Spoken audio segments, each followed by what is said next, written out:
แคปนะแคปพัดครับพัดครับพัดครับอื้อหือก็วิดีโอที่น้องส่งไลน์ไปนั้นเล เฮ้ยพัดครับอืม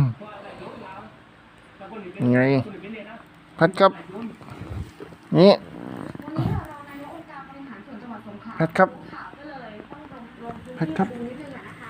สำหรับการต้มยาสมุนไพรนะคะแล้วก็ไม่รู้แหละยาใครจะเชื่อไม่ พัดค เชื่ รั อบ เรื่องเงินแต่มาตรการในการป้องกันดูแลจนสำ พั เร็ ดครับ จยังไงก็ต้องมีอนามัยกับ อืม รับ